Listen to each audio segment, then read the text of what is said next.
prices essentially up anywhere between 50 and 100%, depending how far north you move in the United States. So natural gas is a main component Yep. of nitrogen production here domestically. Yep. We as a country are net exporters of LNG into the market, liquid natural gas. Mm-hmm.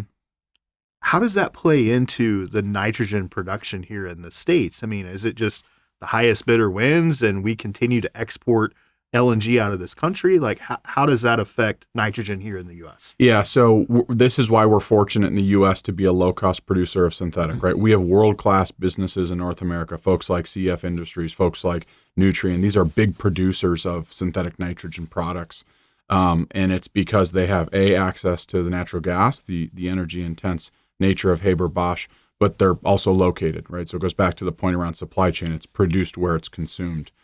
But we can't produce enough.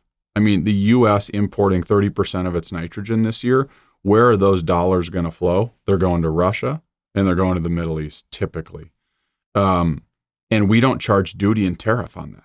Like, sometimes growers don't realize that. We are taking duty-free product from dictators and sending them our American dollars. And so when we think about it in our business, we benchmark ourselves, our price per ton, our margin per ton, our performance. We think about it in tonnage of synthetic nitrogen, benchmarked off the U.S., because we are the world's low-cost producer of natural gas with very abundant supply. Obviously, it's also the market that we serve. However, we know, and we've now seen it right in the last probably 48 hours, we've seen shutdowns of exports of LNG throughout the Middle East. Well, we don't have to remember very long to remember when Russia invaded Ukraine and it created disruption, not just on natural gas, but also on the export part of commodity grain. What happened? The ripple effect crushed Europe, right? Natural gas spiked in Europe.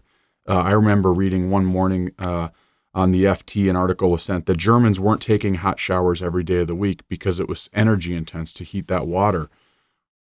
Well, they import their natural gas. And so this isn't just an isolated issue to the American grower.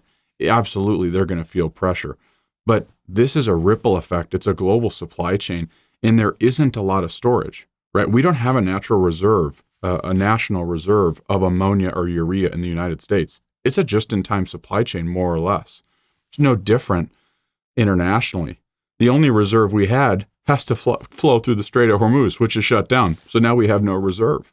So think about the trade dynamic that's happening there between natural gas as an input and its ripple effect into energy and consumer markets. Natural gas being the lead input in most cases to synthetic nitrogen, now no reserve and shut down. We're just in a tough spot. And that's why you're seeing the U.S. now actually import nitrogen from Brazil. Craziest thing in the world, right? Brazil doesn't produce synthetic nitrogen, but it got it earlier in the year from those key producing states, particularly in the Gulf. They're reloading it and sending it to NOLA. So we're paying marked up nitrogen twice. Went to Brazil, marked up, it's now reloaded. So it's just a really difficult time, and why we need American-made technology that's going to continue to drive production of nitrogen and ammonia in its various forms, synthetic or produced with nitrogen-fixing microbes like in our case. We can't get enough tonnage produced here in the U.S. right now.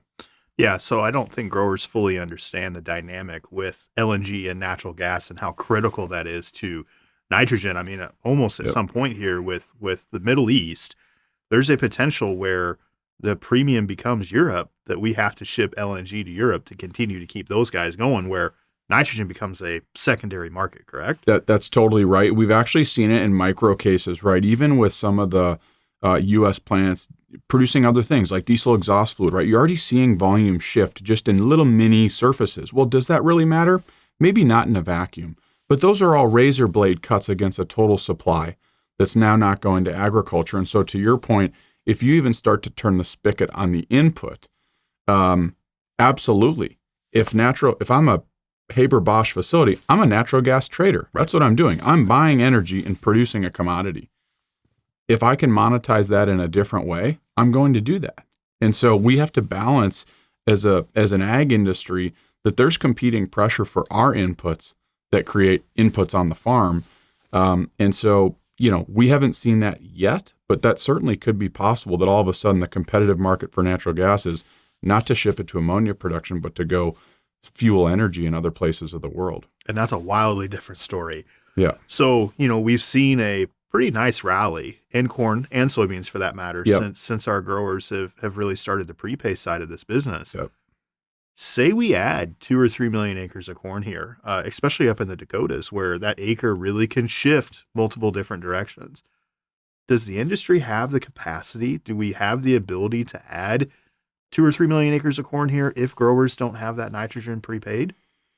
Look, I think there's two ways to think about that. One is, could we support that level of supply? Could we store it? Could we monetize it on the output side of the business? Sure, right? The U.S. has figured over multi-decades, and what our grain infrastructure is world-class, it'll find a home, so to speak. So that marginal shift, I'm not worried about saying, oh man, now our stocks to use and this whole thing's out of balance. What I get worried about is maybe more kind of where you're going there on the input side, because now there's a trade to be had. If I can produce, in your example, corn, and do it profitably, I'll do it. However, on the other end of that continuum is the grower that's maybe has some marginal ground, and he's deciding or she's deciding, am I going to farm that? If I am, is it going to be corn? Am I going to do something else that's a lower input cost crop? And they're doing that math, not just on the output side, but on the input side. And my question that I know, like many, I'm eager to watch are we going to lose more marginal ground because the input cost is so high that they will not make a profit? So don't plant corn if your urea is $1,500, $1,600, $1,700 a nutrient ton. That marginal ground will not make money planting corn. Does it shift? And is that shift equal to or less than the shift that you're describing, which is that little maybe higher production ground saying, you know what, I'm going to push the envelope a little bit on corn because I can. And then you'll see a balance. I think around the edge, I actually feel pretty good about where we are from a corn price perspective. Obviously, you and I had talked about before, the shift in the focus on beans is real. And certainly when nitrogen becomes a limiting factor for profitability, the initial reaction is beans to take that expense down. I feel pretty good that we're going to balance all of those things out. And what I also would make the point to understand is that's just a U.S. phenomenon. We know that if nitrogen's expensive for the U.S., unfortunately, the market already, this is now set, the U.S. grower for a multi-year period of time, 3 years in a row, will pay more for synthetic nitrogen than Brazil, than China, and other countries. Full stop. I don't think Americans understand that. The U.S. farmer will pay more for nitrogen fertilizer for the third year in a row. We are not the low-cost producer when it comes to our inputs because of these supply chain dynamics. And so what happens? The only thing you can hope for, which isn't a strategy, is that you actually get marginal acreage reduction in corn and other places like Brazil because their input costs are up. Hard to hope on that because they bought fertilizer before we did, so they're actually in a pretty good place from a cost perspective. But that's the only other dynamic here is to think about it at a global scale, not just U.S. corn. So as you've been in your role at Pivot and you've had this unique understanding of the nitrogen market, what do you think is the biggest misunderstanding growers have about the nitrogen market as a whole? I mean, I would almost make the argument growers think the nitrogen is a domestic issue. The reality is a worldwide issue. Yeah. What are your thoughts?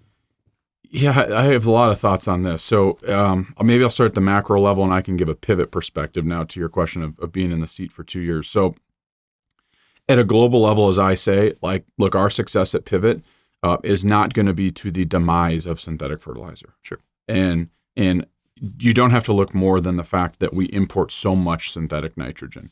You don't have to look at the impact of price and what that means and the opportunity to drive technology into that market to take costs down. That's just math. I don't spend a lot of time arguing that this is not a zero-sum game. And I think even our partners at the synthetic nitrogen companies, some of which are actually coming to us, especially in markets like this, to try to drive partnership because we're low-cost tonnage for them, much lower cost than they can get anywhere else. It isn't zero-sum. And so we need to play our role in that overall nitrogen market, which is even if our business, which continues to grow nicely, we're on every single acre of corn in the U.S. we would still have to import nitrogen. Okay, so it's not like we're going to idle a CF facility or Coke facility or anything else. Okay, those are world-class businesses, probably always going to have demand with the assets we have in the United States. People need to remember that. What it does is it actually shrinks our reliance, as I mentioned earlier, on foreign producers. The U.S. could now say, you know what, we don't really need import. Well, what does that do?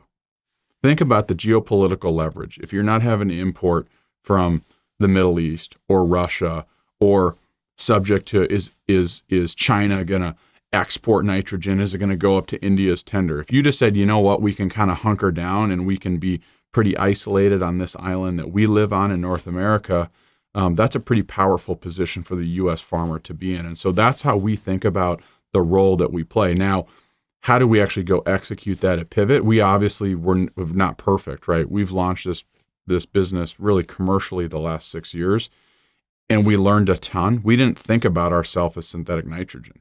We thought about ourselves as a biologic or a seed treatment or an ag tech company, and those are a lot of buzzwords. And so, frankly, I'm sure we've screwed up placement over the past. People used to just take off 40 pounds of nitrogen and put our product down.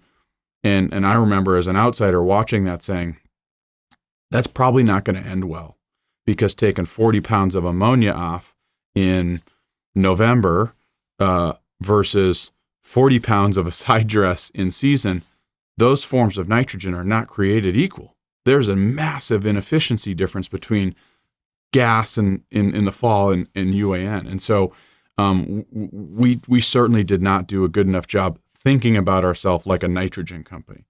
The last 2 years we've done that. We've rolled out what we call our best management practices, everything from how not to kill the product, don't tank, mix it with antibacterial properties, to how do you place it on farm, and if you're taking off synthetic nitrogen, which most of our customers do in some form or fashion, how much, when, how do I set a customer up for success? Because if my crop's not limited on nitrogen, if I'm over applying nitrogen, which is typically the case of a U.S. grower, we're fortunate we have low cost supply of nitrogen. I actually tell them, don't use our product. Why would you add more nitrogen if something has enough? You're just going to mess that whole thing up. And so we got to help them dial it up. And that's where we've really needed good distribution partners, our own commercial agronomy and territory folks out in the country saying, let us help you with product, and be okay saying, you know what, that program is not set up for Pivot. If you want to use it next year, we could help you as you think about before you get that fall anhydrous on, or spring, or in season. Don't just force it on. That's just not an effective way to deliver crop nutrients. And so we've had to change that. But as we've seen that success, it's amazing to see what that's done for our customers now. As we say, a third mode of action, a third source of nitrogen. You have synthetic sources, you have manure, and now you have seed treatments and other products that fix it on the root. That's a really good hedged portfolio in terms of performance and cost.